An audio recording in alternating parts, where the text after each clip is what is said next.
হাদিসের নির্দেশনা অনুযায়ী 4 প্রাণীকে মারা বা হত্যা করা সম্পূর্ণরূপে নিষিদ্ধ। এই 4 প্রাণীকে কখনো আপনারা মারবেন না, নবীজি সাল্লাল্লাহু আলাইহি ওয়াসাল্লাম নিজে নিষেধ করেছেন। এখন আপনি বলবেন যে মোহতারাম, যদি ক্ষতি করে, ধরেন আপনাকে কামড়াতে আসছে কোনো সাপ, আপনি কি এর চুমা দিবেন না কি করবেন? যদি সম্ভব হয় ধরে ওই সাপের জায়গা তো বনে ছেড়ে দিয়ে আসবেন, জঙ্গলে ছেড়ে দিয়ে আসবেন। আর যদি সম্ভব না হয়, নবীজি সাল্লাল্লাহু আলাইহি ওয়াসাল্লাম ক্ষতিকারক প্রাণীকে যদি আপনাকে তেড়ে আসে বা আপনার জীবনের জন্য হুমকি হয়, তাহলে সেই জায়গাগুলোতে আঘাত করতে বলেছেন এবং আপনাকে নিজের আত্মরক্ষার জন্য সিদ্ধান্ত নিতে বলেছেন।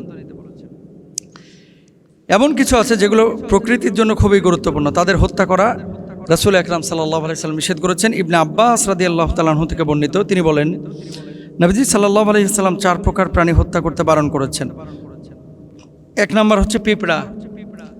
মানে জীবিত পিঁপড়া যদি আপনাকে কামড়ায়, তাহলে আপনি থাবড়া তো মারবেন, সেটা ভিন্ন কথা, কিন্তু আপনার ইন্টেনশন এরকম যে এখানে পিঁপড়ার বাসা আছে, এটাকে আগুন দিয়ে জ্বালায় দেব, এই ধরনের মানে চিন্তা চেতনা নিয়ে গোটা পিঁপড়ার বাসা বা পিঁপড়ার বংশ ধ্বংস করে দেওয়া, এটা আল্লাহ রাসূল সাল্লাল্লাহু আলাইহি ওয়াসাল্লামের নিষেধাজ্ঞা আছে। আবু দাউদ শরীফের হাদিস। 2 নম্বর হচ্ছে মধুমক্ষিকা, অর্থাৎ ওই যে মৌমাছি, এটাকে পুড়িয়ে ফেলা অথবা ধ্বংস করে ফেলা, মেরে ফেলা। মধু আপনি খেতে পারেন, কিন্তু এগুলোকে মেরে ফেলা কিন্তু আপনার জন্য জায়েজ নাই। একবারে মানে পুরো ছারখার করে ফেলছেন, এটা কিন্তু আপনার জন্য জায়েজ নেই। 2 নম্বর গেল। 3 নম্বর হচ্ছে হুদহুদ পাখি, আর 4 নম্বর হচ্ছে চড়ুই সদৃশ বাজ পাখি। এখন বলা হচ্ছে যে কি কারণে নবীজি এই 4 শ্রেণীর প্রাণীকে নিষেধ করলেন, মানে মারার জন্য। তো মুহাদ্দিসিনরা বলে থাকেন যে পিঁপড়ারা আল্লাহর তাসবিহ অন্যান্য প্রাণীর চাইতে অনেক বেশি করে। দেখেন, পিঁপড়ার ঘ্রাণশক্তি অনেক বেশি, মার্কিং করার সক্ষমতা অন্যান্য প্রাণীদের চাইতে অনেক বেশি পিঁপড়ার। নিজের শরীরের থেকে 70 থেকে 100 গুণ বেশি খাবার কিন্তু পিঁপড়া কি করতে পারে, বহন করতে পারে। এবং পিঁপড়া দেখবেন একটা যখন যায় পেছন দিয়ে যে সিরিয়াল নিয়ে যাচ্ছে, তারা কিন্তু তাদের দুর্যোগের সময়ের জন্য কি করে, খাদ্য সংগ্রহ করে, এবং এই খাদ্যটা তাদের দুর্যোগের সময় তারা গ্রহণ করে বেঁচে থাকতে পারে, টিকে থাকতে পারে। তো যেই জ্ঞান আল্লাহ রাব্বুল আলামিন এই পিঁপড়াকে দিয়েছেন, তারা তাসবিহ জপে আল্লাহ সুবহানাহু ওয়া তাআলার জন্য। আল্লাহ নবী সাল্লাল্লাহু আলাইহি ওয়াসাল্লাম এই জন্য নিষেধ করেছেন, কোনো মুহাদ্দিস বলে থাকেন এমন।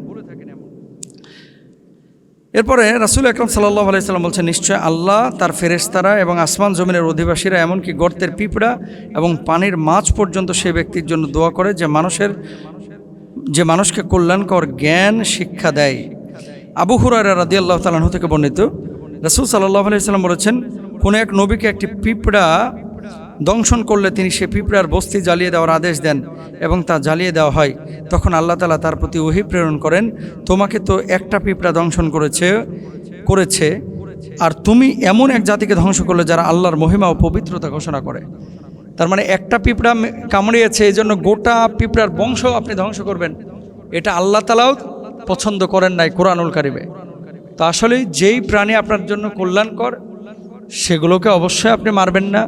যেগুলো ক্ষতিকর, এসব জায়গা থেকে আপনি নিজেকে মানে আড়াল করে রাখবেন। বনের পশু বনে থাকুক, সেগুলোর সাথে আপনি সংঘর্ষে যায়েন না, নতবা নিজে ক্ষতির সম্মুখীন হবেন। আল্লাহ বুঝদান করুন। সম্প্রতি একটি বিজ্ঞপ্তির মাধ্যমে দেখা গেছে যে আলিয়া মাদ্রাসার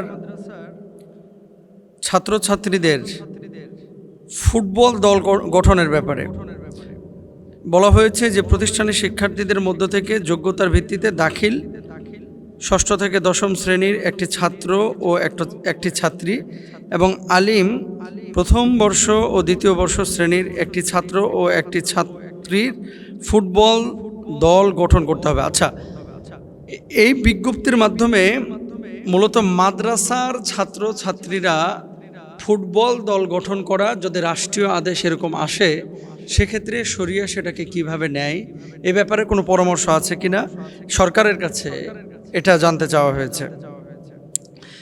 এই বিজ্ঞপ্তিটি 21শে জুলাই প্রকাশিত হয়েছে বাংলাদেশ মাদ্রাসা শিক্ষা বোর্ডের পক্ষ থেকে এবং স্বাক্ষরিত জনাব মোহাম্মদ আব্দুর রশিদ, উপরেজিস্ট্রার প্রশাসন। তারপরে হচ্ছে প্রফেসর এস এম তৌহিদুজ্জামান, তিনি হচ্ছেন রেজিস্ট্রার। তো ওনাদের স্বাক্ষরিত একটা বিজ্ঞপ্তি প্রকাশের পরে আসলে বাংলাদেশের আলেম ওলামাদের ভিতরে একটা তিক্ত ভাব আমরা দেখতে পাচ্ছি।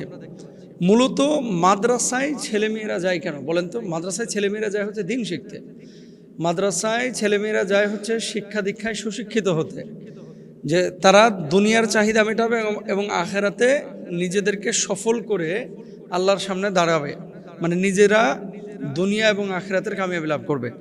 এখন ছেলেদের ফুটবল খেলা, সেটা শারীরিক কসরতের জন্য হোক, ব্যায়ামের জন্য হোক, সেটা তো জায়েজ আছে, কিন্তু একজন নারীকে যখন রাষ্ট্রীয়ভাবে আপনার এই ফুটবল খেলার জন্য আদেশ করা হয়, তখনই আলেম ওলামা কিন্তু এখানে প্রশ্ন করে এবং এই জায়গাটা কিন্তু প্রশ্ন উঠায়, এশকাল উঠায়। আমরা যে কথাটা বলতে চাই যে যেই সিদ্ধান্ত অতীতে কখনো কেউ নেয় নাই, মেয়েরা ফুটবল যদি খেলতে চায় তারা তাদের পরিবেশে পর্দার সাথে হাত পা ঢেকে মেয়েরা তাদের পরিবেশে খেলতে পারে, শুধুমাত্র শারীরিক কসরতের জন্য। কিন্তু রাষ্ট্রীয়ভাবে আদেশ করে প্রত্যেকটা স্কুলে অথবা স্থানীয় স্কুল মানে মাদ্রাসাগুলোতে আদেশ করা এবং মেয়েদেরকে ফুটবল খেলায় নিয়ে যাওয়া, এটা আসলে সুন্দর না। এই বিষয়টা কিন্তু বিবেচনা করা উচিত। হয়তোবা যারা সিদ্ধান্ত নিয়েছেন বা যারা বলেছেন, না বুঝে এটা বলেছেন অথবা লিখেছেন, এটা অবশ্যই খেয়াল করতে হবে। কারণ কি, কোরআনুল কারীমের মধ্যে আল্লাহ সুবহানাহু ওয়া তাআলা বলছেন, কি বলছেন? আল্লাহ বলছেন ওয়ালা তাবাররুজনা তাবাররুজাল জাহিলিয়া, জাহেলিয়ার যুগ, আইয়ামে জাহিলিয়াতের মতো নারীদেরকে প্রদর্শন করার কথা আল্লাহ তাআলা নিজে নিষেধ করেছেন। এবং নারীরা তারা থাকবে হচ্ছে ইন্টেনসিভ কেয়ার ইউনিট, যেরকম একেবারে সবচাইতে যত্নের জায়গা, সবচাইতে সুন্দর জায়গা, নিরাপত্তার জায়গায় নারীরা থাকবে। এখন আপনি যদি নারীদের একটা ফুটবল টিম গঠন করেন, সে গিয়েছে ওখানে আলেমা হতে, গিয়েছে সেখানে দিনদার হতে, মুত্তাকিয়া হতে, কিন্তু সেই মেয়েটাকে যখন আপনি রাস্তায় নামাবেন, সেই মেয়েটাকে যখন ফুটবলের মাঠে নামাবেন, সেই মেয়েটাকে যখন একজন রাষ্ট্রনায়কের সামনে ফুটবল খেলতে বলবেন, তখন অবশ্যই এক্ষেত্রে আমাদের এশকাল আছে, আমাদের অভিযোগ আছে যে কোনো নারীকে ফুটবল খেলার জন্য এভাবে কোনো মানুষের সামনে আমরা আমাদের মেয়েকে দিতে পারবো না। এখন কারো যদি আগ্রহ থাকে সেটা তার ব্যক্তিগত ব্যাপার, কিন্তু রাষ্ট্রীয় আদেশের মাধ্যমে এই জিনিসগুলো করা এটা কোনোভাবে উচিত না। যারা আদেশ করেছেন হয়তো বা সরকারের ঊর্ধ্বতন কর্মকর্তারা এখনও অনেকে বিষয়টা জানেনই না। এটা মাদ্রাসার ভিতরে যদি শুরু করেন তাহলে অবশ্যই আলেম ওলামা কিন্তু এটা প্রতিবাদ করবে, এবং যারা এই কাজগুলো করছেন, যারা এগুলো বুঝে হোক না বুঝে হোক এই জিনিসগুলো বাস্তবায়নের জন্য চেষ্টা চালাচ্ছেন, কখনো বাংলার জমিনে এগুলো সম্ভব হবে না। কারণ এদেশের মানুষ ফুটবল এটা মাঠে খেলার বিষয়, এবং আপনার ছেলে আপনার মেয়ে যদি খেলে সেটা তাদের ব্যাপারে, কিন্তু মাদ্রাসায় আপনি ফুটবল মেয়েদেরকে খেলাবেন, এটা আলেমরা আসলে মেনে নিতে পারে না। আমার মায়েরা, আমার বোনেরা সেখানে আলেমা হতে গিয়েছে, দিন শিখতে গিয়েছে, সেখানে দিন বহির্ভূত কোনো আদেশ এটা মানা তাদের জন্য দুষ্কর এবং কষ্টকর। আল্লাহ বুঝদান করুক, আমিন।